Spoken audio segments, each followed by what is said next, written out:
Hello guys and welcome to the first video on this channel. In this tutorial I'm just gonna show you how to save and load your game. So for example how to save the player's position and then when you relaunch a game load it again. So let's get started. First you have to create a new project. For this example we're using the third person template because there is a movement is already pre-built, so we don't have to do this. Okay, we're now in Unreal Engine, and as you can see, when I play and walk down here, exit the game and come back, I will start again at the spawn point of the character and not down there where I just walked to. And we want to change that now. First, we're gonna create a folder called SaveGame. And in there, we will make a blueprint class. Click here to see all classes and search for SaveGame. You're gonna take this one, the save game, not the local player save game, just the normal save game. Create it and call it something like save game player. When you now open this, you can save here whatever you want, like the health of the player, the stamina, the position, the inventory. I'm just gonna show you a real simple example what you can save. So for me it's now the player position. I make a new variable called player position, and we want to make it a vector because the position is a vector. Okay, now we're gonna open the player to integrate it there. Okay, now I am in the play blueprint, and on the event begin play we just gonna check if the save game already exists or if we have to create one. So does save game exist? Now in the slot name, it doesn't really matter what you put in there, but it's just very important that everywhere when you load a game, save a game, or like here check if it exists, you use the same slot name. So for this we're gonna create a variable. So we're gonna just call it slot name. And we're gonna set it to something like player save. Plug it in, and that's good to go. Then you make a branch, and if the save game doesn't exist, we're gonna create one. Create save game object, and in here you're just gonna select your save game object that you have created before. And now we're gonna promote this to a variable. So something about that player underscore ref. So that's it for creating the save game. That will just fire the first time ever you launch a game, then it will always just load a game. And on here we're gonna do load game from slot. So like you can see here, there are many different of them.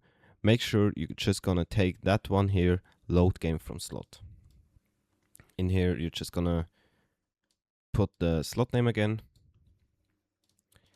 and now you're gonna cast to your save game, cast to save game player, because you have your variable in here and you wanna use it now.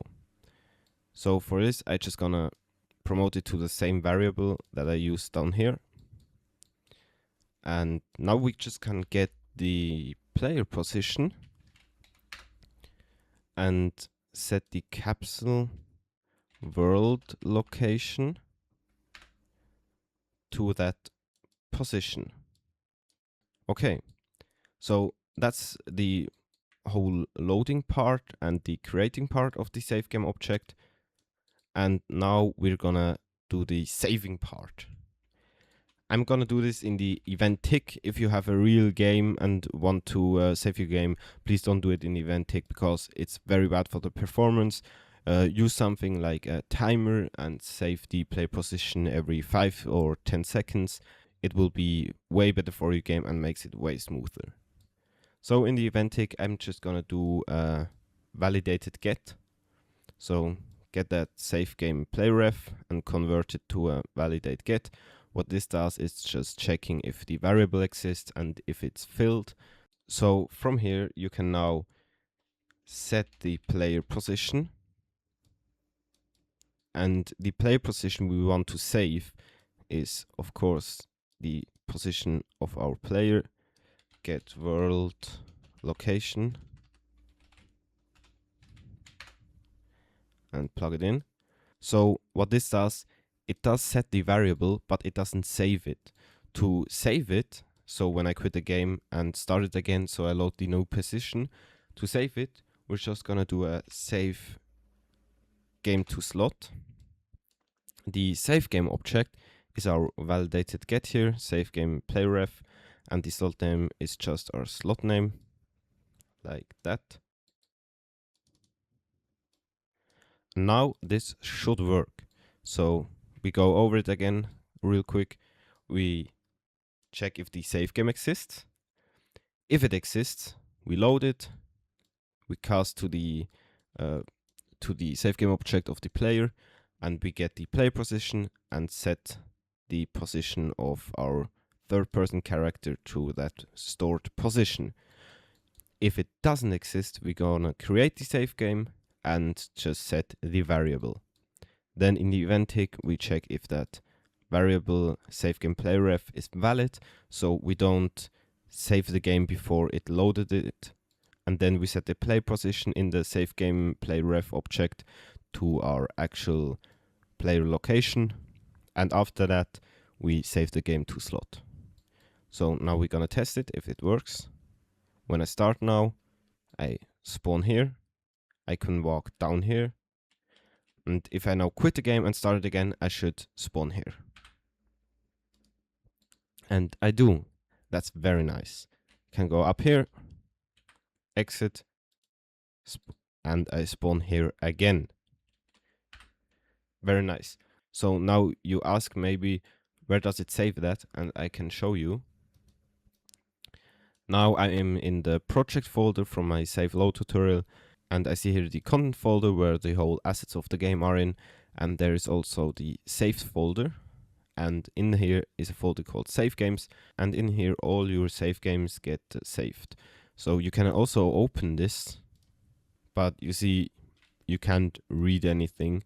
So what you can see is here, the two lines at the bottom, you see our save game name from our save game. You can also see the variable name and that it's a vector, but you can't see what it's saved in there. That's for when you have a real game that you have published, so nobody can just go in the save files and change something like the play position or the inventory save or something. So really cool. If you liked and enjoyed this tutorial and you want to see more tutorials about Unreal Engine, please leave a like and a subscription. That would really support me. So see you next time, guys.